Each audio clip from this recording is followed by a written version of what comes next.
সংযুক্ত আরব আমিরাতের প্রবাসী ব্যবসায়ী চট্টগ্রামের রাউজানের সাম্মা হালদার পাড়ার কৃতি সন্তান আলহাজ মোহাম্মদ জসিমউদ্দিন, যিনি রাউজানের দানবীর হিসেবে পরিচিত। দীর্ঘ ২৫ বছর ধরে মানবতার কল্যাণে কাজ করে যাচ্ছেন পর্দার আড়াল থেকে। মানবতার এই ফেরিওয়ালা গত ২০১৫ সালের পর থেকে পরপর ৬ বার সর্বোচ্চ রেমিটেন্স প্রেরণকারী হিসেবে নির্বাচিত হয়ে বাংলাদেশ ব্যাংক থেকে পেয়েছেন পুরস্কার। এলাকাবাসী জানান, মোহাম্মদ জসিমউদ্দিন শহীদ রাষ্ট্রপতি জিয়াউর রহমানের আদর্শের একজন সফল প্রবাসী ব্যবসায়ী। সরাসরি রাজনীতি না করেও আওয়ামী লীগের রোষানলের শিকার হয়েছেন তিনি। ১০ থেকে ১২টি রাজনৈতিক হয়রানিমূলক মিথ্যা মামলায় জড়ানো হয় তাকে। এছাড়াও আর্থিক ও ব্যবসায়িকভাবে হয়রানি করা হয় জসিমউদ্দিনকে। শুধু তাই নয়, রাউজানে উন্নয়নমূলক কাজ করতে গিয়েও গত ১৭ বছর আওয়ামী লীগের নেতাকর্মীদের দ্বারা নানা বাধার সম্মুখীন হয়েছেন তিনি। পথে গাড়ি আটকে আওয়ামী লীগের সন্ত্রাসীরা লুট করে নেয় তার ত্রাণ বহনকারী ট্রাক। সমাজসেবা করতে গিয়েও দিতে হয়েছে চাঁদা। এরপরও থেমে থাকেনি জসিমউদ্দিন। নিজের বাবা মা এবং নিজের নামে স্বেচ্ছাসেবী ফাউন্ডেশন করে মানবিক, ধর্মীয়, রাস্তাঘাট, মসজিদ, মাদ্রাসা নির্মাণ সংস্কার সহ অসহায় মানুষের কল্যাণের জন্য কাজ করছেন এই প্রবাসী ব্যবসায়ী। জসিমউদ্দিন ২০ কোটি টাকা ব্যয়ে নিজের ইউনিয়ন নোয়াপাড়া কমলার দিঘি থেকে কচুখাইন পর্যন্ত ৩.৫ কিলোমিটার সড়ক আরসিসি ঢালাই করে দিয়েছেন। পাশাপাশি আরও ৩টি সড়ক নির্মাণ কাজের উদ্বোধনও করেছেন, যার ব্যয় ধরা হয়েছে প্রায় ৩০ কোটি টাকা। আপনারা দেখতে পাচ্ছেন রাস্তার খুবই করুণ অবস্থা। তো তাদের আবেদনের প্রেক্ষিতে আমাদের মাননীয় ফাউন্ডেশনের প্রতিষ্ঠাতা মহোদয় উনি তাদের আবেদন মঞ্জুর করেছেন এবং নিজ অর্থায়নে এই রাস্তাটি করে দেওয়ার আশা প্রকাশ করেছেন। এবং এই রোডটি প্রায় ৩ কিলো রোড, এটা 18 ফিট প্রশস্ত হবে এবং 3 কিলো দৈর্ঘ্য হবে। আশা করি খুব তাড়াতাড়ি আমরা কাজ শুরু করতে পারবো। অলরেডি আমাদের জরিপ কার্যক্রম চলছে, আপনারা দেখতে পাচ্ছেন। আর উনি তো করে দিলে তো ভালো কথা। এটা তো উনি যখন করতে আসে, এটা দোয়া তো উনিই পাবে, প্রথম দোয়া তো উনি পাবে, বাকি জায়গায় মানুষ আসবে দোয়া করবে না। এটা তো সবার জন্য করতে আসে। তবে কমলার দিঘির পাড় থেকে কচুখাইন গ্রামের মোড় পর্যন্ত ৩.৫ কিলোমিটার আরসিসি ঢালাই সড়ক নির্মাণের পর তিনি ফের আলোচনায় আসেন। গত ২৭ জুন সড়কটির আনুষ্ঠানিক উদ্বোধন করেন বিএনপির কেন্দ্রীয় কমিটির ভাইস চেয়ারম্যান ও সাবেক সংসদ সদস্য গিয়াসউদ্দিন কাদের চৌধুরী ও জসিমউদ্দিনের পরিবারের সদস্যরা। শুধু সড়ক উন্নয়নই নয়, ৬,০০০ শিক্ষার্থীদের জন্য চালু করেন শিক্ষাবৃত্তি প্রকল্প, যার সুফল পাচ্ছেন রাউজানের স্কুল, কলেজ ও মাদ্রাসার গরিব মেধাবী শিক্ষার্থীরা। আলহাজ মোহাম্মদ জসিমউদ্দিন ফাউন্ডেশন এবং তার বাবা মায়ের নামে প্রতিষ্ঠিত স্বেচ্ছাসেবী সংস্থা আলমাস ইউনুস ফাউন্ডেশন থেকে গত ২৫ বছর ধরে প্রতি বছর রমজানে ১৫,০০০ দুস্থ পরিবারকে ২ মাসের খাদ্য সামগ্রী প্রদান করে আসছেন। এছাড়া ভিন্নধর্মী ২৫০০ পরিবারকে ২ মাসের খাদ্য সামগ্রী দেয়া হচ্ছে। ২৩০টি অসহায় গৃহহীন পরিবারকে নতুন পাকা ঘর নির্মাণ করে দিয়েছেন তিনি। ৩,৬০০ পরিবারের মাঝে ৩ বান করে ঢেউটিন বিতরণও করেছেন। আমাদেরকে ওই ইউনুস ফাউন্ডেশন থেকে জসিম সাহেব আমাদেরকে ঘর বানিয়ে দিয়েছে। আমার তো তৌফিক ছিল না, মানে আমাদেরকে 2 ভাইকে ঘরটা বেঁধে দিয়েছে। আল্লাহ দিলে এখন আমরা ভালো আছি। আমরা মা বাবা বা বউ ফোলা নিয়ে সুখী আছি। আগে আমাদের ঘর বৃষ্টি পড়তো, ঝড় পড়তো, কষ্ট ছিলাম। মনে হয় আমরা এই তৌফিকে তো ১০-১২ লাখ টাকা খরচ করে তো আমরা তো পারতাম না। জসিম সাহেব আসে আমাদেরকে ঘরটা বেঁধে দিয়েছে। আমাদেরকে ঘরটা বেঁধে দিচ্ছে। আমরা সুখে আছি, আমাদেরকে আমরা দোয়া করতেছি। আমরা অনেক কষ্টে ছিলাম, ঘরটা ভাঙা ছিল। উনি আমাদেরকে সুন্দর করে ঘরটা বেঁধে দিচ্ছে আর সিএনজি দিচ্ছে এলাকায়। এলাকার শিক্ষার্থী ও যুব সমাজকে নামাজের প্রতি আগ্রহী করতে ৩৬০টি বাইসাইকেল দিয়েছেন তিনি। অনেক ভালো লাগতেছে। আমরা আমাদের সুবিধা হয়। এই দানবীর ১০০ জন অসহায় সিএনজি চালিত অটোরিকশা চালককে সিএনজি অটোরিকশা কিনে দিয়েছেন। এদের লেখাপড়া তো নিয়ে সব কিছু ওই সিএনজির মানে ইয়া থেকে কি অনুদান থেকে চলতেছে। আমার চাচাচ্ছি অনেক টাকাওয়ালা আছে, কিন্তু মন তো নাই। মন থাকলে তো আমার চাচার মতো থাকলে আজকে তো গরিব মানুষ গরিব থাকতো না। এলাকার গরিব শতাধিক প্রবীণকে ওমরা পালন করিয়েছেন জসিমউদ্দিন। প্রতিষ্ঠা করেন মসজিদ ও মাদ্রাসা। নিজ গ্রাম সাম্মা হালদার পাড়ায় ৩০ কোটি টাকা ব্যয়ে নির্মাণ করেছেন আরব মসজিদের আদলে মসজিদ, যেখানে একসাথে নামাজ আদায় করতে পারবেন ২,০০০ মুসল্লি। জুমার পরে প্রত্যেক মুসল্লিকে দেয়া হয় দুপুরের খাবার। এই মসজিদটা 2014 সালের মধ্যে প্রথম যে সময় চার ডালা হয়েছিল, আমি বিদেশ থাকতাম, ওখান থেকে সময় আসছিলাম আমি। এই 2014 পর্যন্ত, এখন বর্তমানে 25 সালের 25 পর্যন্ত আমি এক অক্ত নামাজ আমার কোনো কথা নাই। এই ইমাম সাহেব পাঁচ অক্ত ইমাম সাহেব, আরেকটা আছে শুক্রবার আছে ডাক্তার মফিজুর রহমান, আর দুজন ছিল, দুজনের মধ্যে একজন চলে গেছে, আরেকজন এখন ডাক্তার মফিজুর রহমান শুক্রবার খতবা দেয়। আর আমাদের 5 ওয়াক্ত নামাজ। এলাকার মধ্যে এত সুন্দর তো এটা বলার মতো তো কিছু নাই। তো আমি আমার মতো তো চিটাগাঙ্গের মধ্যে এরকম মসজিদ নেই। এই মসজিদটা বানাইছে আমাদের মোহাম্মদ মোস্তফা সাল্লাল্লাহু আলাইহি ওয়াসাল্লাম যে রোজা শরীফ আছে মদিনা শরীফের সিস্টেম এটা। 42 জন মানুষ হজে গেছিল, 65টা গাড়ি দিয়েছে ইউনুস ফাউন্ডেশনের গাড়ি আমাদের সামনে। 42 জন মানুষ আল্লাহ দিয়েছে, গেছে বড় হজত, স্পেশাল ফ্লাইট দিয়েছে।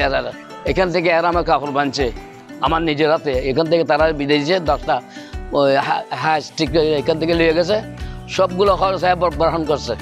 এখানে সর্বপ্রথম সবচেয়ে গুরুত্বপূর্ণ একটি কাজ হলো কোরআন শিক্ষাকে এখানে খুবই প্রাধান্য দেওয়া হয়।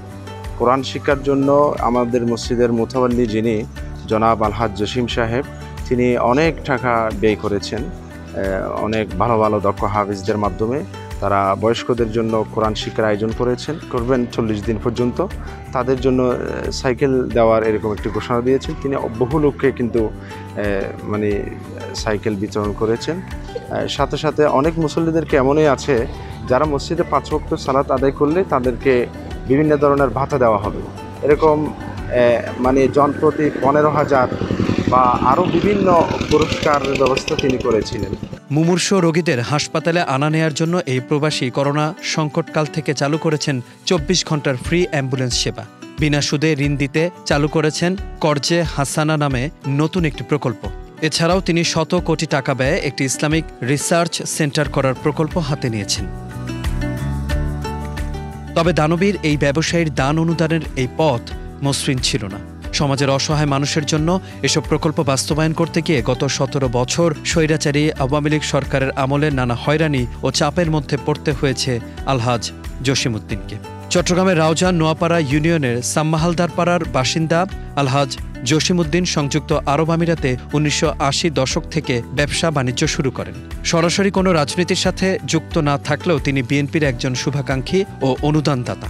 আসলে জসিম সাহেবকে আমরা দীর্ঘদিন থেকে চিনি। ওনাকে ধর আমরা মরহুম শহীদ সালাউদ্দিন কাদের চৌধুরী সাহেবের ছায়া সঙ্গী হিসেবে আমরা দেখেছি সবসময়।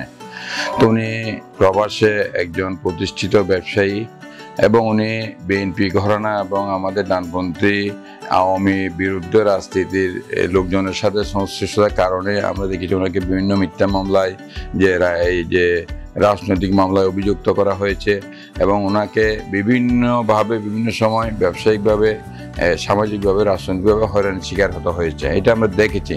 তো এখন মনে করেন একটা লোক আজকে প্রবাস জীবনে তার মেধা শ্রম দক্ষতা দিয়ে সে আজকে প্রতিষ্ঠিত একজন ব্যবসায়ী হিসেবে আজকে ইউএইতে প্রতিষ্ঠিত হয়েছে। এটা আমাদের জন্য, আমাদের দেশের জন্য, আমাদের বাংলাদেশের জন্য গৌরবের। কারণ যারা এটা করছে, আজকে আমরা প্রবাসে যারা রেমিটেন্স যোদ্ধা, যারা প্রবাসে কষ্ট করেন, যারা প্রতিষ্ঠিত হয়েছে, তারা বাংলাদেশের ক্ষেত্র বিশেষে বাংলাদেশের ব্যবসা হিসেবে সম্মান নিয়ে এসেছে দেশের জন্য। এটা আমাদের দেশের পক্ষ থেকে, আমাদের সকল সচেতন মহলের পক্ষ থেকে এবং বিশেষ করে যারা সংবাদপত্র এবং ইলেকট্রনিক মিডিয়া সবার তার সহযোগিতা করা উচিত। নেতিবাচক প্রচারণ হচ্ছে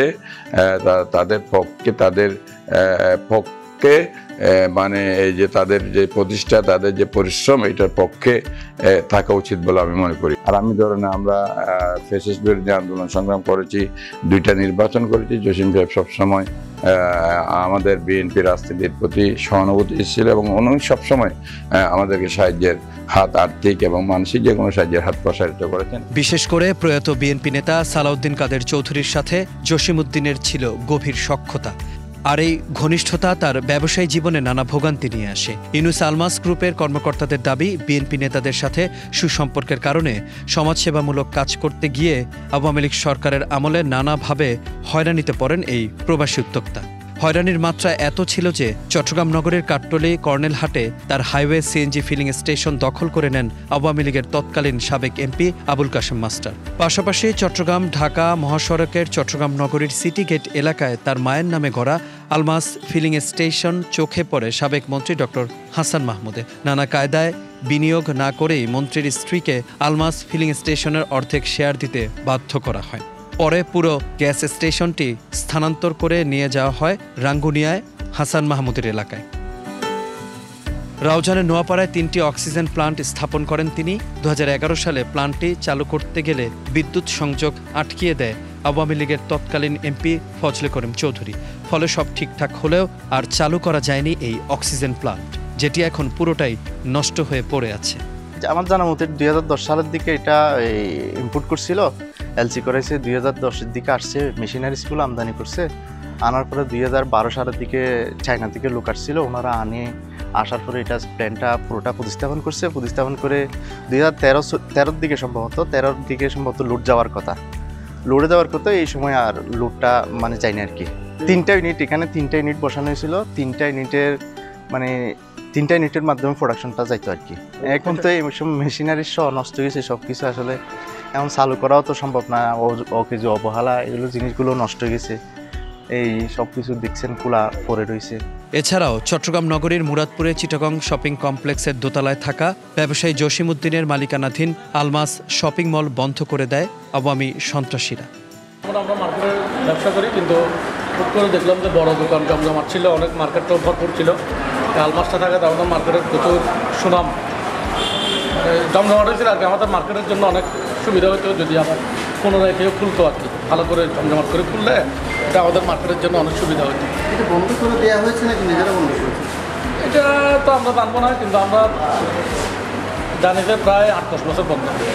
কিসের জন্য বন্ধ করা হয়েছে এটা আমাদের জানা নেই, কিন্তু আমাদের মার্কেটে এত বড় একটা প্রতিষ্ঠান বন্ধ হয়ে গেছে এটাই জানা আছে। কিন্তু পরবর্তীতে আমাদের আর কিছু জানা হয়নি হুট করে বন্ধ কেন হয়ে যাবে। ঠিক আছে, অনেক ভালো হবে, মার্কেটের জন্য সুফল বয়ে আনবে যদি এই প্রতিষ্ঠানটা আবার পুনরায় চালু করা হয়। বড় ধরনের শোরুম নিয়ে আর চালু করলে আমাদের মার্কেটের জন্য অনেক মানে উন্নতির হবে আর কি।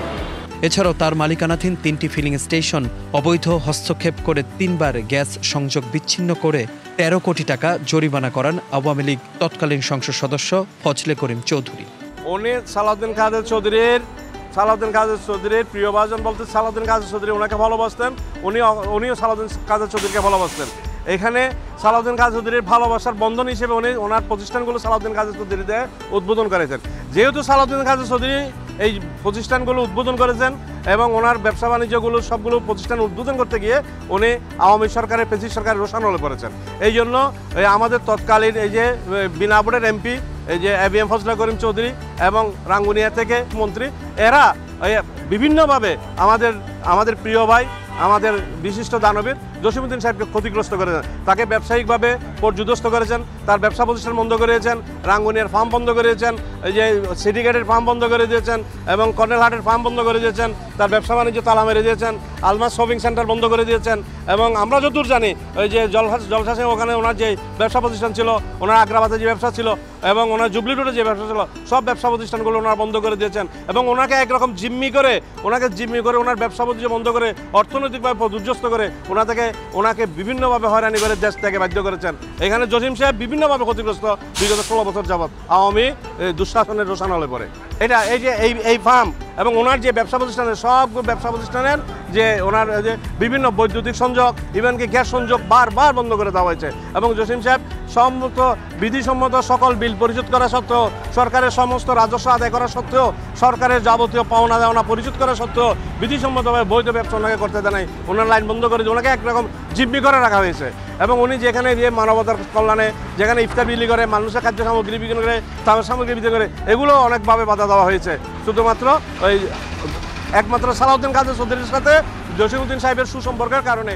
চট্টগ্রামের বিএনপি নেতারা বলছেন সরাসরি রাজনীতি না করেও দলকে ভালোবাসার কারণে জসিম উদ্দিনকে হয়রানি করেছে আওয়ামী লীগের এমপি মন্ত্রীরা। বিএনপির থেকে সে তার সঙ্গে আমার বড় ভাইয়ের সঙ্গে বেশ গভীর সম্পর্ক ছিল। বড় ভাইয়ের সঙ্গে একটা আন্তরিক সম্পর্ক ছিল। আমার সঙ্গে সম্পর্ক অতীতে যেরকম ছিল আজও ওরকম আমার সঙ্গে। তা আমার সঙ্গে মোটামুটি ভালো সম্পর্ক অটুক বলতে পারি। সে আমার বড় ভাইয়ের পথ চলার প্রতীক ছিল এবং সেই সুবাদে সে আওয়ামী লীগের টার্গেট হয়েছে। সে ব্যবসা কি করতে পেরেছে না করতে পেরেছে আমি জানি না, বাট আওয়ামী লীগের যে প্রথম সারির একটা টার্গেট হয়েছে এটা আমি অবশ্যই বলতে পারি। দেখি সে সালাউদ্দিনের গাড়িতে বসে থাকতো, এটা ফ্যাক্ট। আপনি একটু তলে দেখবেন এই গত 17 বছরে কয়টা মামলার আসামি হয়েছে সে। এটা আর কি প্রমাণ চান আপনি? আর তার রমজান আসা তো তার জন্য এটা নিষিদ্ধ ছিল, নিষিদ্ধ এলাকা করেছে আমার রমজানের তৎকালীন এমপি। আওয়ামী লীগ একটা চাঁদাবাজদের দল, তারা সুযোগ পেলেই চাঁদা নেবে, সে 100 টাকা হোক 1000 কোটি টাকা হোক, যার থেকে যা আদায় করতে পারবে সে তাই করবে। তো আমি আশ্চর্য হচ্ছে না যে কি আওয়ামী লীগের মানে রাউজানের এমপি জসিমের থেকে চাঁদা চেয়েছে, এটা তো আমি মোটেই আশ্চর্য না। বিদেশে ব্যবসা করছে কিন্তু এলাকায় সঙ্গে যোগাযোগ রেখেছে এবং এলাকায় মোটামুটি দুঃখী মানুষদের সঙ্গে সম্পৃক্ততা রেখেছে এবং সাহায্য সহযোগিতা স্কুল বলেন কলেজ বলেন সে কন্টিনিউয়াসলি করে গেছে। বিশেষ করে রমজান মাসে সে তীব্র বিরোধিতা তৎকালীন আওয়ামী জুলুমবাজ থেকে পেয়েছে, সেটা বলার মতো না। আপনার সে খাদ্য সামগ্রী দিতে যেত, এগুলো মাঝপথে ছিনতাই করত তৎকালীন আওয়ামী লীগের ছেলেপেলেরা। তো সে সক্রিয়ভাবে আওয়ামী লীগের আপনার বিরোধিতা করত। সে জাতীয়তাবাদী একটা সৈনিক, অতীতেও ছিল আজও আছে। বিএনপি সমর্থিত ব্যবসায়ী ছিল, তাদের উপর স্টিম রোলার চালিয়েছিল। তো ওই জসিম সাহেবও তার বাইরে ছিল না। স্বাভাবিকভাবে সে যেহেতু বিত্তবান ছিল, তাদের কাছ থেকে বিভিন্নভাবে চাঁদা দাবি করত এবং তাকে তার যে কোনো মা যদি অসুস্থ থাকতো কিংবা পারিবারিক কোনো সমস্যা থাকতো, উনি আসতে চাইলে ওই সময় তারা বিভিন্ন চাঁদা দাবি করে তাকে দেশে ঢুকাতে চাইত, সেটা আমি শুনেছি। তো আমরা মনে করি যে বিশেষ করে তার বিভিন্ন অবদানও আছে এবং ওই এলাকার রাউজানের যারা নেতাকর্মী অসহায় অবস্থায় দিন যাপন করতো, আমি শুনেছি যে উনি তাদের পাশে সার্বিকভাবে সহযোগিতা করেছে। তবে আওয়ামী লীগের লোকজন ওনাকে যথেষ্ট হয়রানি করেছে, আওয়ামী লীগের যারা মন্ত্রী আছে তারাও হয়রানি করেছে ওনাকে, এটা আমি জানি। এবং তার মাধ্যমে তার কাছ থেকে বিভিন্নভাবে আর্থিকভাবে তারা তাকে বিভিন্নভাবে ট্র্যাপে ফেলে তার কাছ থেকে টাকা আদায় করেছে। বিগত আওয়ামী সরকারের আমলে প্রায় 100 কোটি টাকার ক্ষতির সম্মুখীন হয়